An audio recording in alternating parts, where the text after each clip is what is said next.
Hello students, हम लोग पढ़ रहे हैं एस ब्लॉक की क्लास में हमारा 6 लेक्चर है। आज की क्लास में हम लोग देखेंगे physical property of alkali metals and alkaline earth metals. कैसे होते हैं ये सिल्वरी सॉफ्ट, कैसे होते हैं ये, इनका कलर होता है सिल्वरी वाइट, सॉफ्ट और बहुत ही हल्के होते हैं। चलो एक एनिमेशन के थ्रू देखते हैं।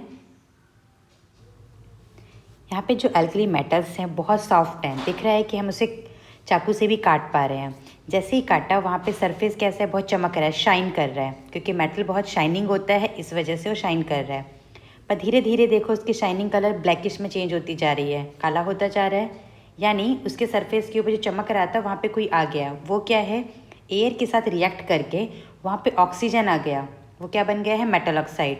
देखो खरोच के देखा हमने तो क्या है, अंदर मेटल है, बहुत रिएक्टिव है, इस वजह से इसको कहाँ रखते हैं हम लोग, केरोसिन ऑयल में। अब दूसरा मेटल लिया, उसको कट कर रहे हैं, वो भी क्या हो रहा है, ईजिली कट कर पा रहे हैं। तो जो भी एल्कली मेटल्स हैं उसको हम, बहुत सॉफ्ट होते हैं, उसको हम कट कर सकते हैं चाकू से। जैसे जैसे टॉप टू बॉटम जा रहे हैं, रिएक्टिविटी इंक्रीज हो रही है, सडनली वो देखो उसके ऊपर मेटल के ऑक्साइड्स आ रहे हैं, रिएक्ट विद ऑक्सीजन बहुत फास्ट है। अभी हमने देखा कि सॉफ्ट होते हैं बहुत, इनको हम नाइफ से भी कट कर पा रहे हैं, वो हमारी एक प्रॉपर्टी हुई। अब दूसरी प्रॉपर्टी ये है कि इनकी डेंसिटी बहुत ही कम होती है। डेंसिटी कम होने का रीज़न क्या है, बाकी और एलिमेंट से कंपैरिजन करने पे इसकी डेंसिटी कम है। डेंसिटी में का फॉर्मूला होता है मास अपॉन वॉल्यूम, तो वॉल्यूम इसका यानी साइज़ इसका ज़्यादा है। लेफ़्ट टू राइट जाने पे साइज़ डिक्रीज़ होता है, तो ये सब कहाँ पे हैं, लेफ़्ट में है। लेफ़्ट में अगर हैं तो इनका करस्पॉन्डिंग बाकी एलिमेंट के कंपैरिजन में इसका साइज़ ज़्यादा है, तो डेंसिटी क्या हो गई, कम। तो रीज़न क्या बोलेंगे, because of the larger size इनकी डेंसिटी कम होती है। अब इसी के ग्रुप में ही मेज़र करते हैं, इसी की फैमिली में, इन सब का तो है ही कम, बट इनमें भी कंपैरिजन करेंगे तो क्या ऑर्डर आएगा। डेंसिटी है मास अपॉन वॉल्यूम, तो दोनों में से दोनों का हमें रेशो लेना है। तो हम डायरेक्टली नहीं बता सकते, क्योंकि ये क्या होते हैं, एक्सपेरिमेंटल डेटा होते हैं। साइज़ का भी वेरिएशन और वॉल्यूम के वेरिएशन के हिसाब से करेंगे। तो साइज़ भी इंक्रीज़ हो रहा है, टॉप टू बॉटम जा रहे हैं तो मास भी इंक्रीज़ हो रहा है। मास इंक्रीज़ हो रहा है तो डेंसिटी भी क्या होती जाएगी, बढ़ती जाएगी। इसमें ज़्यादा हमें आर्ग्यूमेंट नहीं करना है, जैसा दिया गया है वैसा ही हमें याद रखना है। तो मैंने किसका ऑर्डर लिखा है, ये डेंसिटी का ऑर्डर। अब इसमें क्या एक्सेप्शन है, एक्सेप्शन ये है कि जैसे ही टॉप टू बॉटम जा रहे हैं, मास बढ़ रहा है, डेंसिटी बढ़ती जा रही है, ये एग्री। बट लेकिन सोडियम की डेंसिटी पोटेशियम से क्या होगी, ज़्यादा। तो क्या है, दोबारा बोलेंगे, सोडियम की डेंसिटी पोटेशियम से ज़्यादा है, तो ये हुआ हमारा ऑर्डर। सोडियम से आगे क्या आ जाएगा, सॉरी, पोटेशियम से आगे सोडियम आ जाएगा। इसको याद रखने के लिए मैंने ऐसे याद किया है, सोडियम मतलब सोना, सोना मतलब नींद वाला सोना नहीं, गोल्ड वाला, उसका दाम बढ़ता जा रहा है, तो यानी वो क्या हो जाएगा, इससे भी आगे, उसकी डेंसिटी मतलब उसका वैल्यू पोटेशियम से भी ज़्यादा है। तो आप भी ऐसे याद रख सकते हैं, डेंसिटी पूछा जाए तो डेंस कौन है आएगा, सोडियम, इससे ज़्यादा। पहले एक ऑर्डर में लिख लेंगे, फिर बस इसको यहाँ पे ले आएंगे।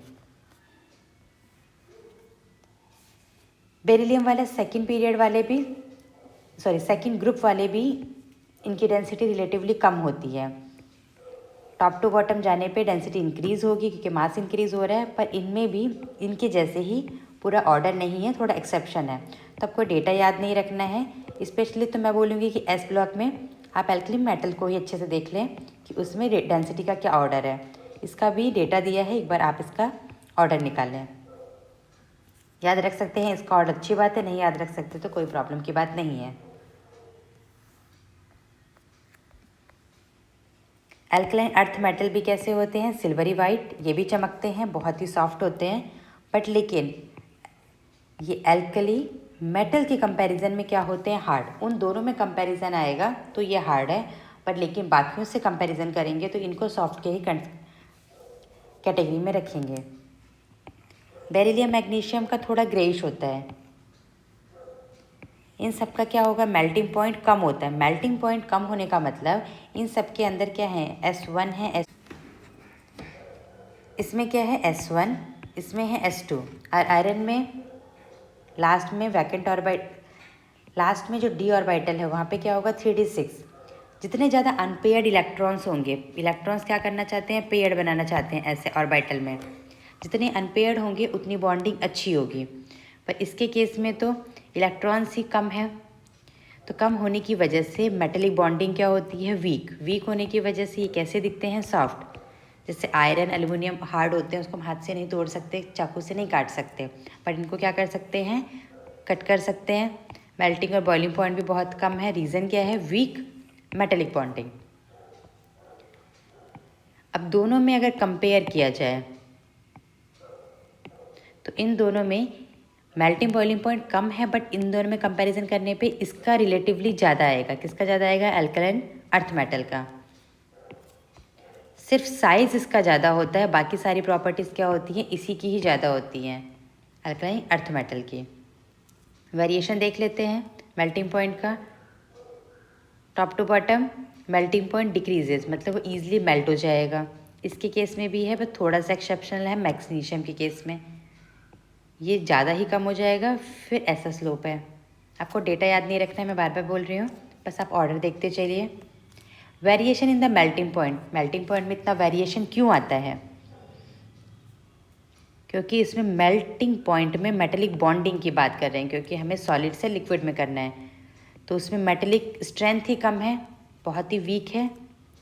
उसका रीज़न आयनिक रेडियाई, एक ही या दो ही इलेक्ट्रॉन कंट्रीब्यूट कर रहे हैं। मेटल के केस में हम लोग लेते हैं पॉजिटिव, और जो इलेक्ट्रॉन मूव करते हैं उसे क्या बोलते हैं, सी ऑफ इलेक्ट्रॉन्स, तो वो बहुत ही कम है। इनका स्ट्रक्चर भी ऐसा है।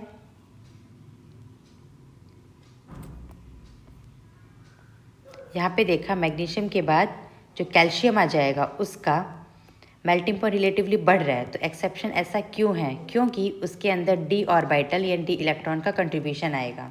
तो क्या बोलेंगे, high melting point of calcium due to the contribution of D orbital participation in the metallic bonding. यहाँ तक हमने देखा।